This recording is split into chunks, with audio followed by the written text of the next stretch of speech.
Hello everybody and welcome back to another episode on the HermitCraft Feed the Beast server. Yeah guys, welcome back to Feed the Beast. So all of my animals have migrated over to this side of the island, over by the trees. I don't know if they're drawn over there or they just naturally spawned over there. I don't know, but I thought that was kind of weird. Looks like we got sheep, cows, pigs, and I thought I saw a chicken. Yeah, there's definitely one on the mini map, so we have a chicken somewhere. So last episode we were setting up power. Our cheaty power over here is going to be going away. All of our water powered steam turbines, yeah, I'm pretty sure this is not going to be a thing when we finally update to Monster 1.1.1 or higher. We have not updated to that just yet. I've been out of town all weekend, so we'll probably be doing that very soon. So last episode we were hooking up and crafting a whole bunch of solar panels, and we are still in the process of crafting those. No, I'm just kidding. I'm actually crafting a little bit more than what we had before.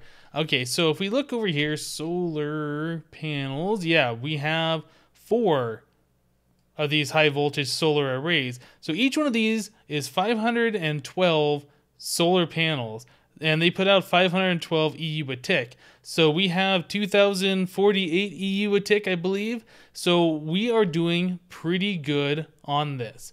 Let's see, EU, do I have one of these things? Yeah, we're gonna need a way to convert this EU into RF. So we're gonna make an EU consumer. Let's go ahead and craft that up real quick. I don't know if actually, yep, it will, okay. We're gonna need an energy bridge. Let's go ahead and craft one of these guys up, so we can put that power into something to be converted into something else. And of course we're going to need an RF producer, but we're going to make the consumer, which is alright, don't worry. The consumer turns into the producer, we just stick it right into your crafting grid. So that's a consumer, turns into a producer, bam. So now we can take EU, consume it, put it through the energy bridge, and produce RF, awesome. Alright, so that's pretty much the opposite of what we're doing over here, where we're taking the RF, putting to the energy bridge, and then producing EU. Alright, so what we want to do is figure out how we're going to hook up our power supply down here.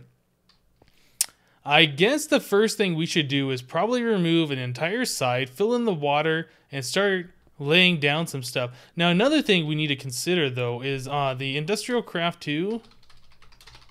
Oops, one word. Industrial Craft 2. We need to get that power through some power wires. And I'm pretty sure, yeah, the glass fibre cable has been changed. Before, it used to only hold a maximum of 512 packet size. You could put 1,000 packets, hook up a whole bunch of solar arrays to one of these wires, and pump as much juice down as you wanted to. But now we're limited to a total of 8,192 power through the lines. So we're going to be doing 2,000 through these. I have 2 more coming up. We're going to be fine if we make some of this glass fibre cable. Ooh, and this recipe has changed. Energium dust. How do you even make that? Diamond dust and redstone. That's actually not too bad. We have plenty of diamonds. We have plenty of diamonds. So I think it was 5 diamonds. Let's go ahead and make 2 of those. It was 5 diamonds, right? Just so I'm not wasting. So each one of those. No, it's 4 diamonds. Wait, that only makes 1 wire? Is that right? Maybe we don't want glass fiber. I don't know. Wow. Okay, so... Oh, wait, I'm sorry. That makes 9 of these dusts, so if we make 2 of these recipes, that's going to give us 18, it'll give us 9 wires. Okay, so yeah, I think we probably do want to do this. We want to be able to transmit a lot of power. Yeah, the whole Industrial Craft 2 has changed, and I'm used to the way it was back in Ultimate and Unleashed, and now it's just a matter of getting used to the new recipes and the new ways of doing things. Alright, so let's get some stuff done. I need to make those cables. I need to pulverize or macerate some diamonds. Let me do that real quick and we'll be right back. So I went ahead and I removed one side of our cheaty power. We still got one side hooked up to that's still providing us all the power we need. None of these are draining, it doesn't look like. I was checking these steam turbines, and it looks like they're keeping up on the water still fine. This one on the end over here, and the one on the end over here, actually, I've seen the water fluctuating a bit, but I think we're overall good with only half of the amount of cheaty power we had before, which is pretty cool. Okay, so let's start hooking up our high voltage solar arrays. I made 18 of these glass fiber cables. That's probably more than what we need, but thinking about it, I was kind of like, maybe they're too expensive, but you know, I got to realizing, you know, we have almost 6,000 diamonds. It doesn't matter at this point. So we can just go ahead and make as many of these cables as we want. So yeah, I'm fine with that. So, oh, that's what the lectern looks like from the bottom side. Actually, I'd never even noticed that before. That is weird. Okay, so we need to get our high voltage solars. Let's see, how are we going to do this? So these need to go into the glass fiber cables, and the glass fiber needs to go into the RF producer, into the HV consumer. Well, let's start hooking these up, and first of all, I want to see if they're even going to work under this glass. So if we put these guys down something, well, that's not right. They would need to be over one more, but okay, so we got power, Yep. All right. I was afraid that these would not work underneath this clear glass. I've seen that sometimes where things that look absolutely clear obstruct the solar panels, but it does appear they are producing, so I think we're going to be good here. Let's go and break these. All right. So how do we want to get these hooked up? We're probably going to want cables. So we'll do... I guess we'll just lay these out for now. And yeah, one block away from the wall. So let's see. Where's the center point? Right here. And we're probably going to want one here and here. And then right there and right there. Okay, so we'll get rid of this guy for now. Right, so I think that is good. So we can get rid of this guy. And then we can do... our HV consumer will go right there. Can't really see what's going on. Let's get our energy bridge. Place that right there. Oh. Why did that happen? HV consumer. Energy bridge. Aha. Okay, so maybe we need something different than an HV consumer. Actually, I'm curious. Let's break this. Because these are high voltage, and high voltage is 512. And now that all this power is being put together, that's 2048. So that's extreme voltage, maybe? Maybe that's what's going on? Let's put one of these guys down here. Let's put the energy bridge. It's not popping off this time. We are getting power. Okay. That's weird. Dude, this guy right there. Yep. And we'll put our tesseract on the end. And is this set up? I think it is. Okay. So we are sending RF out. And it looks like our power is keeping full. So I think we're good. So this is interesting, actually. So is there a power converter? Power converter for EV. EV, consumer and producer. All right. So this one does 2048. That's actually perfect. So we can use all four of these solar panels for one of these guys. So how do you make one of these? You need the EV consumer. And this is going to use the insulated HV cable, the HV transformer. Iron plates, we have everything except for this recipe, and that doesn't look too hard. How do we get out of here? Right here? Come on. Oh, let's go. All right, so this is interesting, having to make one of these guys. So let's come over here to our pattern creator, and so we need the HV consumer, I think. No. Let's see, EV producer. Click on this guy. All right, here we go. So let's make this recipe, encode that, and we need to make one of these recipes. Try and wait for them all to become the little bars. Maybe we can wait for that. Oh, it's always going to take so long. I'm going to have to just pull some out of my inventory, I think, and just change the pattern. Okay, let's do that. Let's change the pattern. We need a rubber. Let's grab one of these guys. And right like that. Encode it. I think you can still leave it the black rubber balls. I don't think that's a big deal, but I just want to make sure they're all the same and all the items that I have in my system. So now if we do an extreme voltage, let's go and craft this. Is that going to work? Doesn't look like it's working. What did I do wrong? Ah, HV cable. Alright, so what is the HV cable? I thought that was just tin. Metal former? No. No, no, no, no, no. This is something else we gotta make. Oh my goodness. Okay.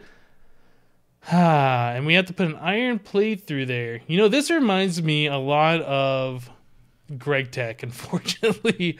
Oh my goodness. So we can do a metal former extruding or a metal former cutting with the plates. So we'd probably want to do the extruding with just the iron ingots. We have plenty of those. So metal former. What is a metal former? Power 10 EU a tick, 32 EU a tick max. Huh. So I don't know how I'm going to produce that. We're going to have to make a low voltage power producer, I guess. So we already have these coils. I don't think we've made a toolbox before. I believe I had these bronze things and chest in there. Well, let's start crafting these guys up. We'll make the toolbox and code. What else do we need for this thing? Basic machine and that. So maybe we'll be able to craft it now. I'm not sure. Oh, no. Yeah, I'm sorry. We can't craft this now. We have to craft the... What was it? The what? Okay, what is this thing? Metal former. Did I make the pattern for the metal former or just the toolbox? Oh my goodness. I am getting so flustered. There we go. Let's encode this thing. Uh-huh. Metal former. This should craft. Hopefully. Maybe. Oh no. Alright, I'm gonna probably make a cut if this... Oh, there it goes, it's doing something. Alright. I thought it just... Craftable, stored and crafted. Alright, so here's our metal former. And this requires a low amount of power, 10 EU to 32 EU. We need to make ourselves a low voltage producer, so let me get on that and we'll be right back. Okay, so here we are over at our temporary EU producing area where we had our macerator set up to macerate the coal blocks.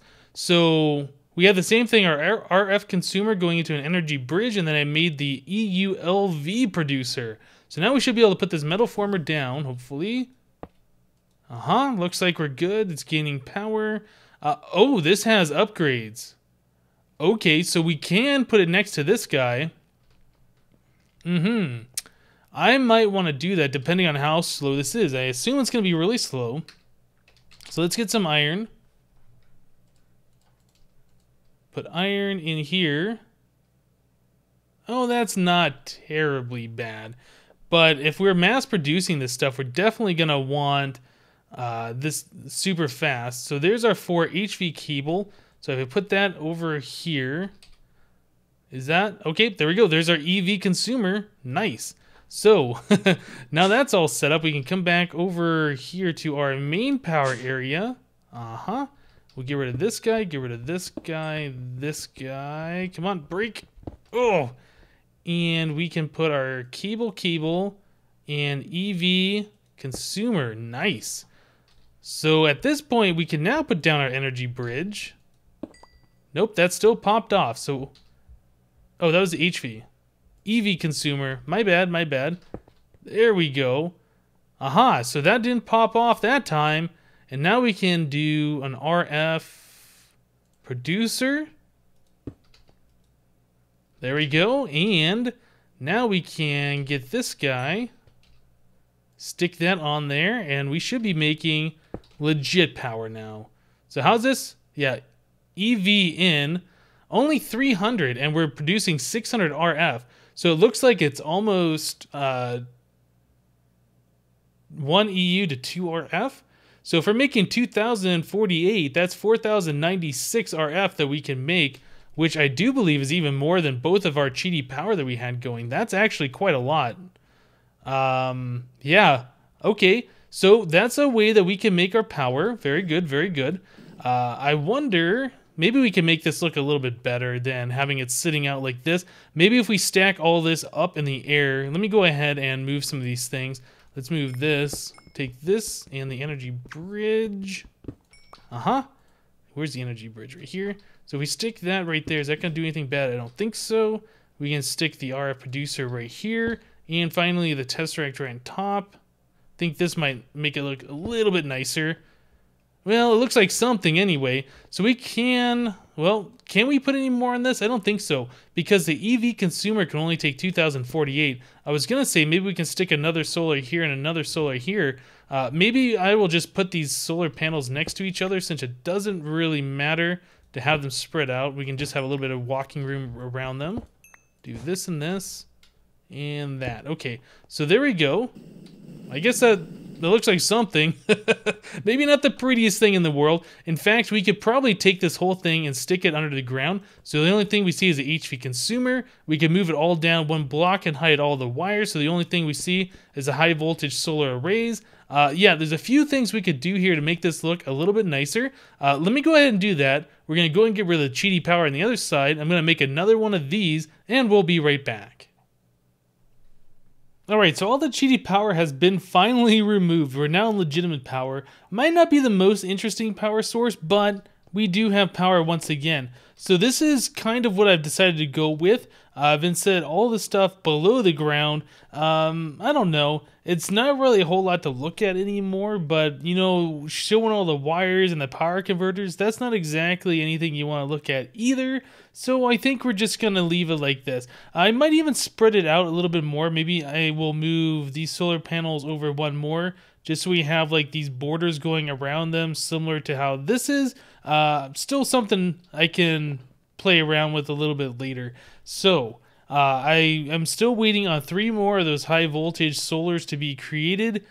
We are, yeah, still processing them. These things take a very long time to make. Even though it's being auto-crafted, it's still 512 of all of this stuff that has to be made every single panel. So lots of stuff to craft. So let me show you what I got going on down here. Let me show you the completed one, actually. Let me go and break a block and jump down here. Okay, so pretty simple. We have the solar panels right in the floor. We have the glass fiber cables, 2 per side, going into the EU HV consumer, into the energy bridge, and into the RF producer. Now, this is actually kind of interesting. I wanted to keep both of our resonant energy cells as backup in case something happens to our solar. We don't want the power to be lost immediately. We want to have some reserves. So I wanted to put a resonant energy cell on 2 sides of the RF producer, so I could put a tesseract and have these guys feeding into 2 sides. Now you'll notice this resonant energy cell, we have the blue dots on the front. These blue dots aren't touching anything. And blue for thermal expansion means input, orange means output. So what? Why is that the input? I have no idea. If we look at the configuration here, you can see this one is the yellow, yellow, yellow, and yellow. These aren't turned to anything. Those are just neutral. We have the blue in the front and the orange on the bottom. The orange is the output going into the tesseract. I have no idea why this requires the blue on the front to gain power from behind it, but that's a thing. That's how this works. Same thing for this resonant energy cell on the bottom. Now, again, let's see. I don't think I needed that one on. If I turn this one off, or maybe this one of these. Actually, you know what? Let me kind of show you guys what is actually going on here. Let me remove this other tesseract from this other side just so we can see the power being lost. Okay, we'll do that. Come back over here. All right, so this guy should be losing power as soon as...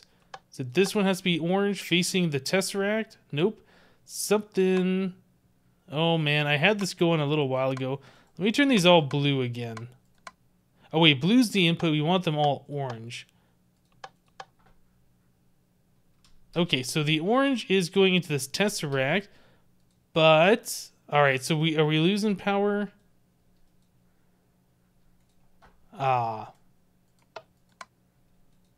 Okay, so that tesseract shouldn't be getting power anymore. Here we go, here we go.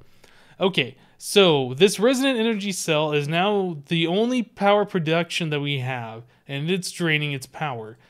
So we can turn off all of these guys, and we will put the one facing the tesseract orange, so that'll output power.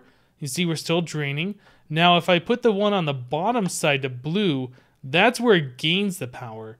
This doesn't make sense. It's like the side opposite of the side touching the power converter is the input for these things. What? I don't know. So let me turn this guy back on. Ignore. Make sure this one's on. Ignore. Okay, and we'll put our tesseract on this other one. Yeah, there's definitely something a little buggy here about the power converters, I would say. I don't think it's thermal expansion because they seem to work the proper way with everything else. So yeah, definitely a little buggy there. So we have our power going now. Have I made another one? Nope, it's going to take like 3 years to make another one of these. Eventually, I'm going to put another panel here, here, and here, obviously. So we got 3 more to make. I uncovered my chunk loader by removing the elevators. I put the elevators in the corner of the power room finally, so it matches everything else. I don't know, a little silly. I kind of like the power room being unique with the elevator in the center, but I only did that because we didn't have enough room with the cheaty power before. But now we got enough room, so it doesn't really matter. Okay, so this is all taken care of. As soon as the other solar panels are made, we will have all of the power in the world. I can go down there and cover these extra holes up. There's one more thing that I wanted to look at today, though. The other thing that I wanted to look at is our glass production. We really don't have any. What I've been doing so far for glass is taking an inventory full of cobblestone. I have been going over to the overworld, over to our spawn base over here. I've been putting cobblestone in this golden chest, just like this, which goes down to the hopper, into the pulverizer, turns into sand. The sand comes into the furnace, smelts, and voila, we have glass. Well, that works, but it is slow. We have one furnace doing it. So what I want to look at is making a better glass production. Let's go ahead and put all that in our system just so we have some more. Yeah, we're running pretty low on glass. Well, that actually helped us out a bit, but what I want to do, let's see, one of the newer updates for Applied Energistics allows you to put the same pattern into many different machines and it'll distribute the load. So if we wanted to do this, let's do cobblestone. Do one piece of cobblestone, we'll do one piece of glass. And we can make a pattern here, say 1 cobblestone equals 1 piece of glass, and we will encode that. Let's do this 4 times, since we have 4 pulverizers and redstone furnaces over here. We'll clear that out. And put this stuff away. Okay, so let's come over to here. So we have this set up over here, right? So in here, we were making the iron ingots. So let's put our glass production in there. We'll put our glass over here. 2 more. We'll put one in this one. And finally, we'll put one in this one. So what Applied Energistics does now is if it sees that you have multiple interfaces with the same pattern, it'll distribute them evenly to all of the different machines on the network. So if I say I want to make some glass now, let's do this. And I want to make 1024 pieces of glass. Click begin. All of these machines should turn on. All the pulverizers are on. And, well, not this one because I have this set wrong. Let me do this and this. Whoop, that's still wrong. We just want orange. There we go. So now all 4 of those machines are on. So we're making... Well, we have cobblestone in every one of these. It should be the same amount in every single one, which is pretty awesome. So we're going to be making glass 4 times faster than what we'd be making when I just put the cobblestone in that one chest over at the spawn base. So this is great. Now we have a way to make glass on demand, and if we need a whole lot of it, we can make it fairly quickly. The next step would probably be doing some more with these IC2 machines. This macerators pretty quickly. If we had one of the furnaces, whatever that's called, I forget. Is it just a powered furnace or something? Anyway, we could put all these upgrades in there, the overclocker and the transformer upgrades, and we could have really fast smelting. So that's something we'll probably be looking at in the future. But for now, thermal expansion, if you want to stick with that, this is definitely a good way to distribute your load if you want to have multiple thermal expansion machines processing the same thing at the same time. Very cool. All right, guys, that's going to do it for today. Hope you liked the episode. Remember, leave a like on the episode if you did like it, and we'll see you next time. Hey, there's Slipgator.